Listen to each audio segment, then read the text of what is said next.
Okay, hi there. I am with Hollis P Monroe. He's a music producer and a DJ. Yes. You can see a couple of the records behind. I believe this is the most recent release. Yes. And I believe your current project is the Black 80s, The right? Black 80s, yes. Right. It's me and another guy from Montreal. Okay, great. Yeah. Can you tell me a bit about just what you do right now? I produce music.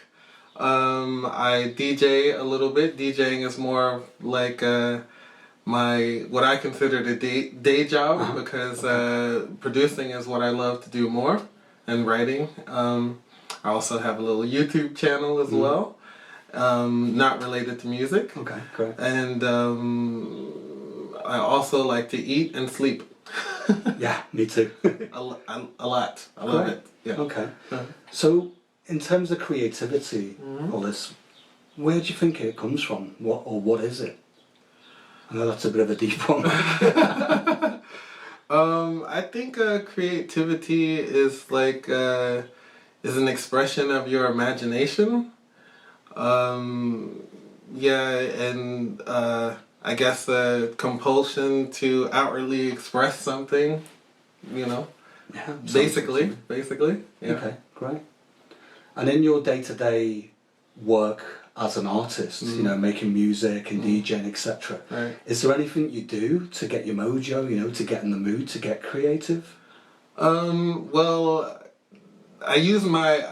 It's not a big secret that I have like a little bit of with DJing, right? I have a little performance anxiety thing. Okay. And this usually, I don't have what I consider the proper DJ ego. So, like, I don't ever feel like I'm going to go and control the crowd. I have a more of a tendency to feel like I feel responsible for the crowd. Okay. And so, like, if I don't think people don't have a good time, it'll be my fault, you know? So, in that situation, it inspires me to be very well prepared. Okay, got you. So this is what, where that comes from, the inspiration, and I try to come up with creative ways to entertain people and keep them happy.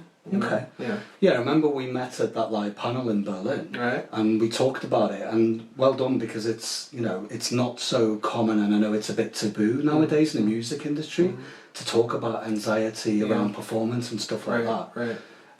In terms of you preparing though, it just sounds like you know your craft, because correct me if I'm wrong, you know, I'm not DJing right now. Right. But in the past, for me, when I was preparing a set, Right.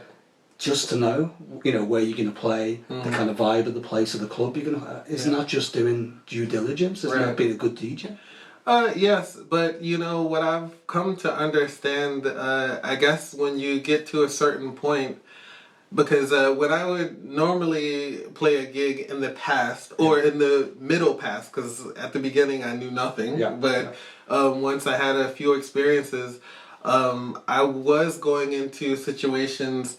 Like, I would go look at videos of the venue that I was playing and see what other people were playing and all of this kind of stuff. But there's also the aspect of people want to hear what you do, as opposed to doing what you may think is going to definitely work there. Yeah, right? Got you. Yeah, because I guess they're getting excited. They're paying to come and see you perform, right? Right. So yeah, it's great to do a bit of due diligence, but also we can all get too kind of focused on it. Yeah. Yeah, I mean, I've been there, you know, you start looking at who's played there before and the history of the place. Right. And it makes sense at the time, and then you're there, and then you're in the show, and it's like, wow, this is great. why did I spend the week fucking around? Yeah. But you can't, I think it would be better to do this than to not prepare yourself, because then... you can get lost, especially if any of that anxiety rears its head. Yeah. It could throw you off, and so being prepared helps you feel more confident in what you're doing. So, Yeah, I mean, I think it's a sensible thing. Right. And also, a lot of DJs, let's be honest, we won't name anyone, but a lot of them don't even think about that. Yeah. They take the money and they run. Right. So it just means that, it sounds like you're passionate and you know your craft. I would hope so. I would hope so. Yeah. Okay. And in the past, or even, recent times, have you ever got stuck in terms of finding a creative outlet at all? So, for example, do you ever get writer's block? Have you ever lost your mojo? Yeah, well, when it came to producing, I think I might have mentioned this to you before. Yeah. I had almost 10 years of a writer's block. I mean, I've never been super prolific, but I've been fortunate enough to be able to make like fairly effective releases. I used to look at some of my other friends and it would seem like they could put out 30 records in a year, And I remember like, we were talking about that. Yeah, I mean, do you think it's useful to compare, though, to yourself to other artists? I don't think it's, in hindsight, or as I've gotten older, no, it's not useful if it affects you in a negative way. Okay. And I don't...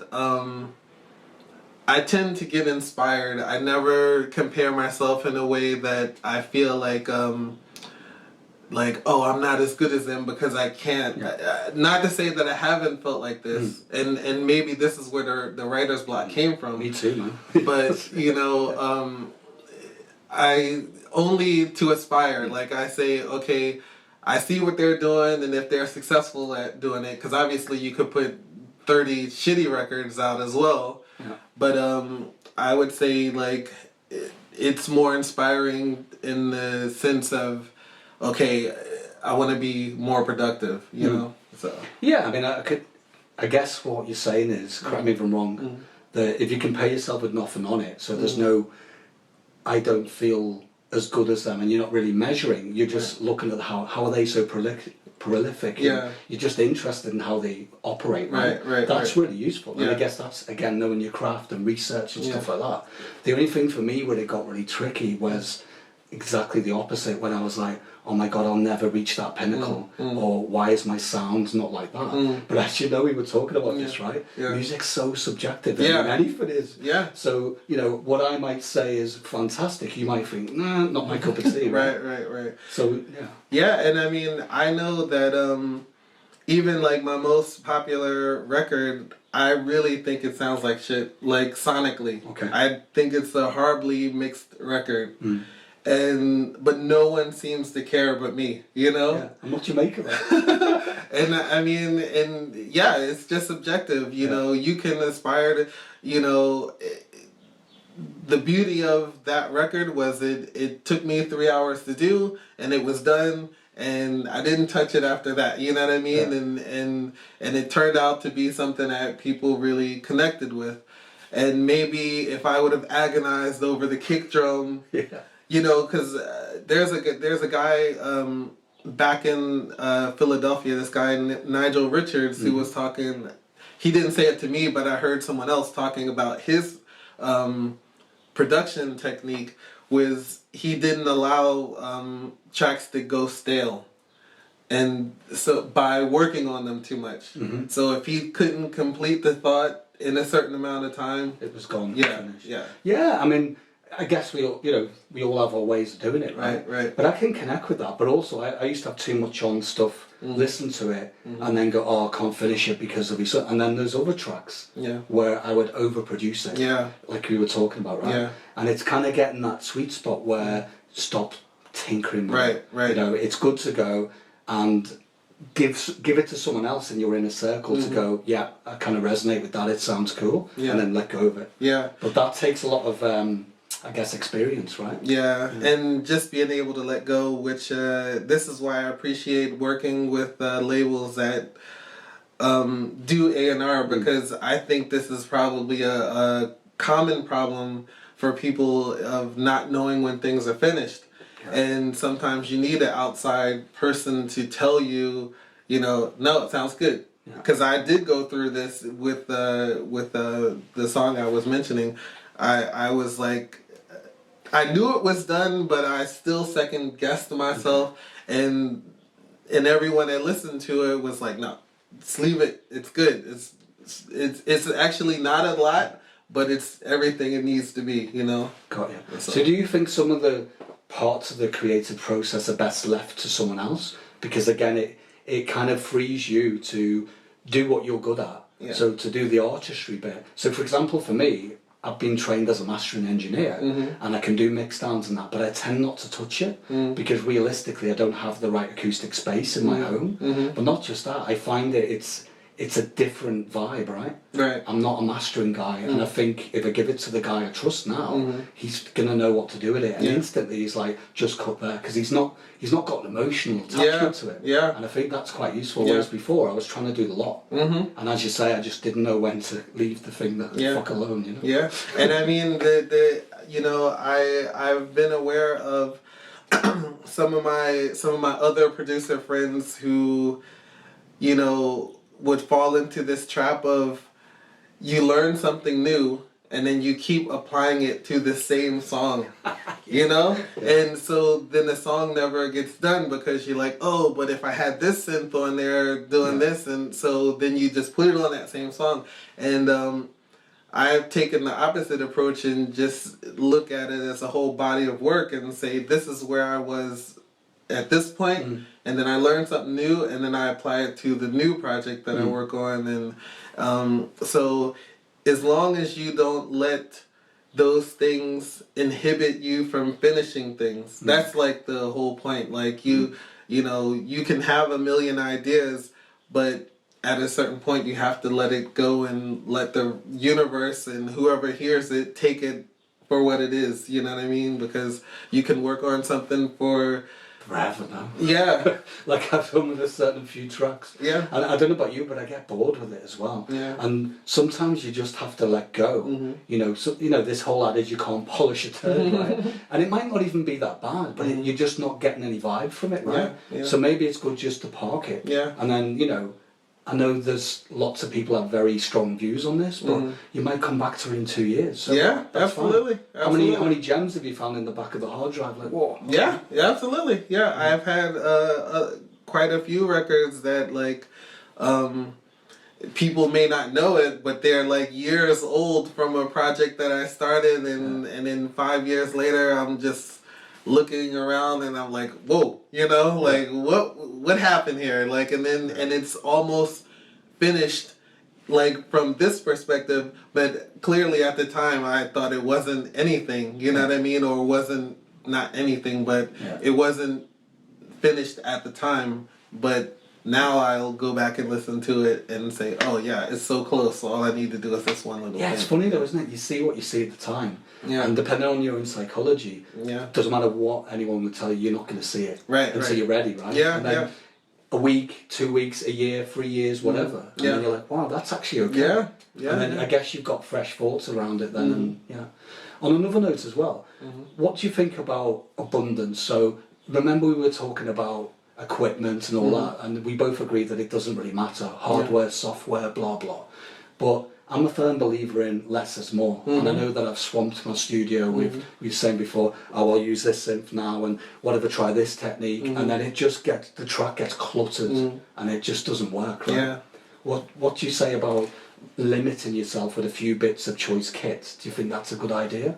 I think, you know, I'm a strong believer in working with what you know and learning one thing well, and as opposed to just always adding new things or because obviously the more options that you have, you can get lost in those options.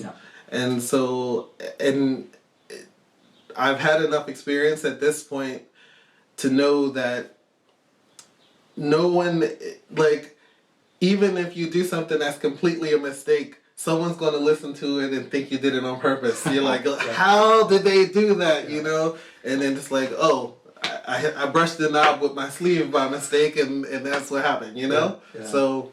yeah, it's a good example. Yeah. So do you think then limitation is actually quite a good thing for creativity?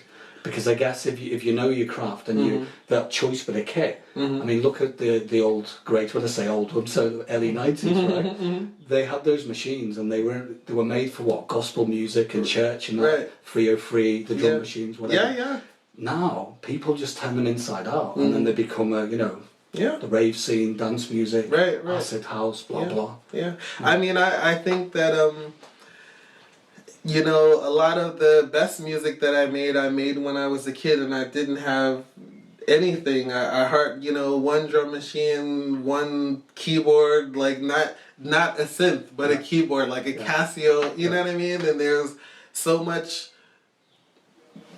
truth and emotion in there that like you couldn't recreate with with access to everything. It's just so I don't think it's the gear that determines anything, because there's many great tracks that don't have, or just drums or something like that, you know what I mean, or just one sample that's been chopped and manipulated into a whole track. Right. Yeah. So no, I totally agree, and I think that's good for people to hear that, because nowadays, I mean, I get swamped. I actually get overwhelmed sometimes, or get too excited about a particular new synth that comes out. Yeah. We were talking about Super Booth that I've just come back, and I bought a new pedal, which is nice, but you need to know that sometimes that can detract from actually making music. Right? Because of course, you may have an idea of what you're gonna do, and because you don't know the piece of gear that well, you're spending like 2 hours trying to figure out how to get it to, when you may use something that you already have, and that process is really quick. I know how to do, or I know what the limitations are, so I work around the limitations. Yeah. So no, it's a good point, and I think for me, if I'm going to make a track, I tend not to use new kit, and I'll go in and spend maybe a week with new kit, but it won't be music making, if that makes sense. Right. Yeah. It's like when I get something new, I'm really big into presets, right?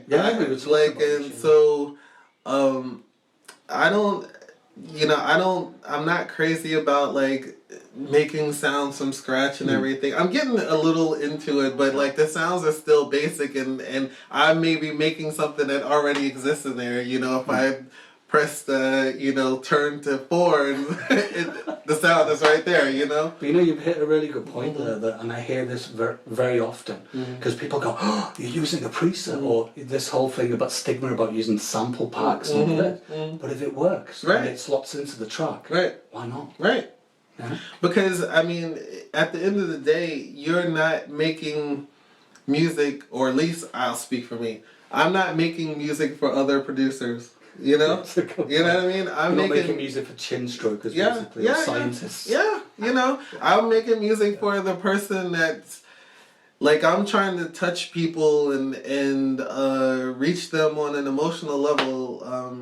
I've come to understand I have a melancholic, just overall vibe to everything that I do, and I focus on that. And when you can touch someone with a feeling, it doesn't matter how you did it, because no one's really listening to your track, that's Native Instruments, massive preset 6, you know what I mean? Like, and it's just funny how many people think that, right? Yeah. But I guess as soon as people listen to on the dance floor, they're just going to see if it gives them a vibe or not. That's it. If it causes some kind of good emotion in them, job done, right? Yeah, exactly. Not going to go, oh man, what's him? Okay, there'll be a few people, the guys that stand in the gym, but the majority of people don't really give a shit, man. Right. Yeah, it's a good point. Yeah, so that's how I think it takes a level of being comfortable with yourself to do that, because I think we put pressure on ourselves. I mean, other people put pressure on us as well, like your peers. But you put pressure on yourself to, I gotta make this new thing that and I don't think it's about that. I think it's more about feelings. Yeah, I think that's really honest. I appreciate you saying that, because a lot of people will be scared to, it's not a big thing, is it? No. Yeah, I mean, I use presets as well, but Right. I also make sounds myself. Yeah. But again, I'm not going to sit for a week making a kick drum. It makes Right. no sense. Right. And also, it's pretty boring. Yeah, yeah. Or at least for me, anyway. And every time I've tried to do this, it's been a nightmare. Okay. Yeah, It's and for always you, so been- yeah. in terms of your creativity, it just doesn't work, right? No. And I mean, that's where this, to go back to your earlier point, like this is exactly where the writer's block came in. Because I was telling you, like I was making house in the 90s. And we all know that a lot of records did not sound good, you know what I mean? Like sound-wise. Yeah. The levels were all over the shop. Right. Mix downs were kind of sketchy. Yeah. Bass was all out of control. Yeah, And in terms of actual frequency and that, it was, there was a lot of things. Yeah. And so when Minimal House came about, like, or I don't know, like around 2000, 2001 for me, like this is when the sonics changed and everyone started paying attention to these things. And you know, when the Minimal House and Minimal Techno and Micro House and all that, these were such pristine sounding records that I thought this is what I needed to do. Yeah, I remember you were saying. Yeah, and this was the death of everything for me for the moment, you know, like because it's just not my wheelhouse. So I was like trying to do something that was not my forte, you know. So what brought you back? So you said you had a bit of a dry spell. What was that moment? I mean, there might not have been an exact moment, but what kind of got you excited again? What made you get creative again? Well, working with my partner on the Black 80s project. And how did that come about? Is it someone you've known for many years, or? No, we actually worked there's a cafe resto bar in Montreal that's kind of was well known for having DJs playing techno, like you know, while people were eating, you know, like and I think it was a policy that you were only supposed to play techno. Okay. I ended up, there was one girl that was DJing there, and I ended up getting her. She moved away. I got her job, and then they had like a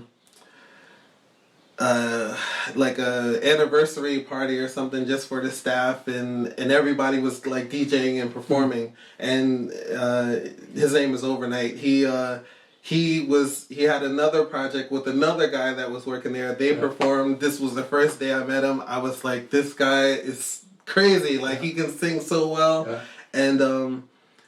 And at first I tried to help get their project.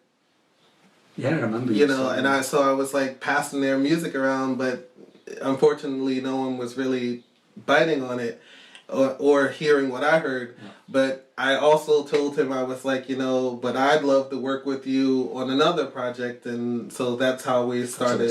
Yeah. Great, man. Yeah. So these tracks, so this stuff at the moment you were saying, it went kind of back to basics in terms of the vibe and stuff. Yeah. But it's mostly based around a good vocal, or? Well, I mean, he's also a really good producer as well, which I didn't know until we started working together. Is a bonus, right? Yeah. And I mean, he really injected some life into me. You know, he really, I mean, I think we complemented each other well, because things were not really going the best for me. And his project, at least in the house field, what the things that he was doing, they weren't really happening either. But when we combined our forces, we created something, I think, that turned out pretty well. A spark. Yeah. Sometimes to collaborate, it's great. Yeah. I mean, I like working with people, but also there's been projects where, you know, we all know it's kind of be difficult with egos. And, you know, or for example, when you've got nothing in the tank, and I've been sitting there going, fuck, I'm not adding any value to this, and then you get really fearful. Yeah. Well, you know, the thing is like, fortunately for us, our there was no pressure between us because we didn't actually work together.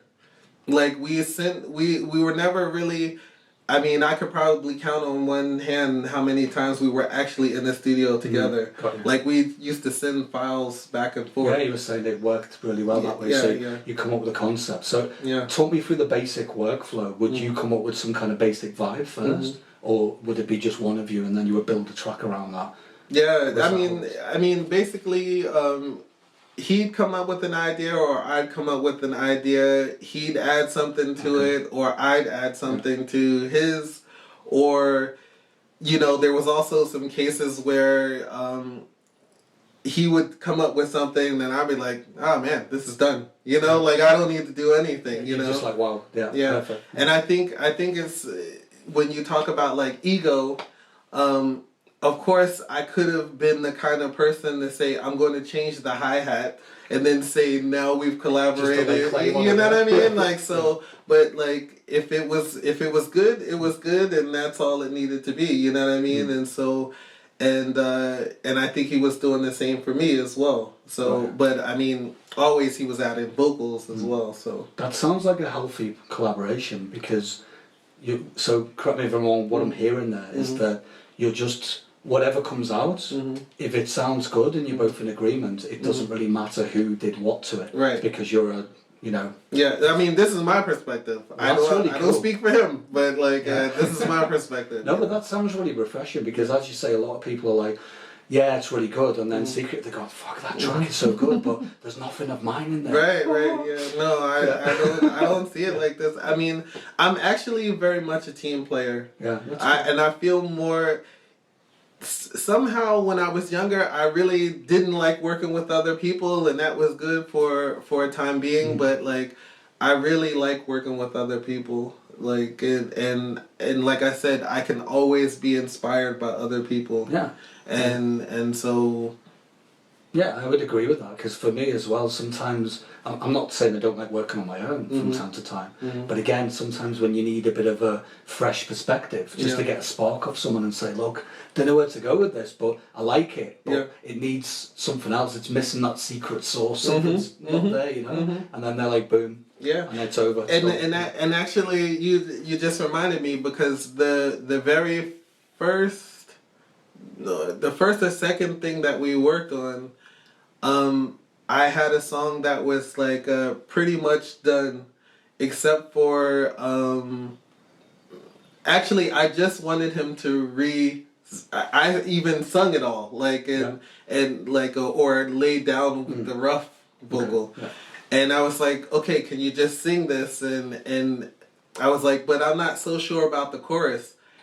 And what he sent me back was like everything that it needed, and it was just very simple things, but it was like everything that the track needed, you know, and it was done, and I was like, I got to stick with this guy, you know, like when it sounds like a magic partnership. Yeah. Again, not to go like big it up, but it sounds like there's no pain points as such. Yeah, no. Because you know, I mean, in terms of a partnership, sometimes the communication's missing, or as we said, someone's got a bit of ego or there's a bit of fear. But it sounds like it's quite neutral. There's a good balance. It's not like there's a power struggle going on. Well, I mean, I won't say that. I mean, we are still both human beings, you know what I mean? And so, but I mean, when it comes down to the music, like he loves making music and I love making music.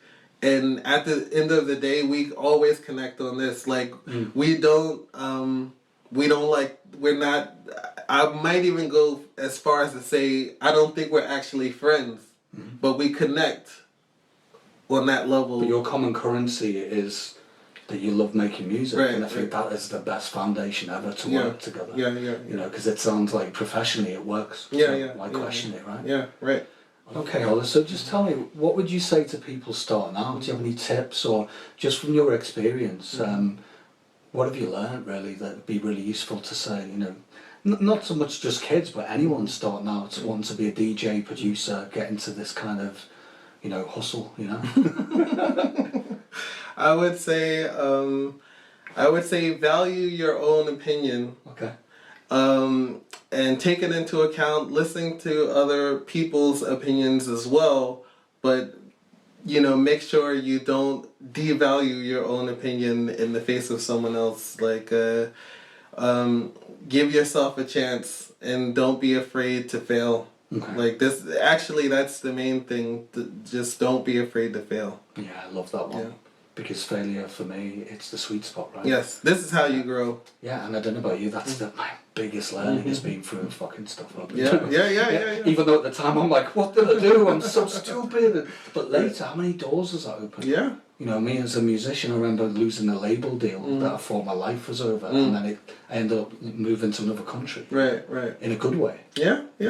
So sometimes we limit ourselves, go, oh my God, the fear of not doing it. But, so you're saying just go for it. Yeah, because I think if the reason why, if you feel yourself inspired to try to do something, there's always going to be people that are going to project their fears on you and try to talk you out of things. Yeah, that's and because they're afraid to fail, you know, and you have to be okay. You know, you can listen to people and take into account what they say, but you also have to listen to yourself and what you want to do, you know.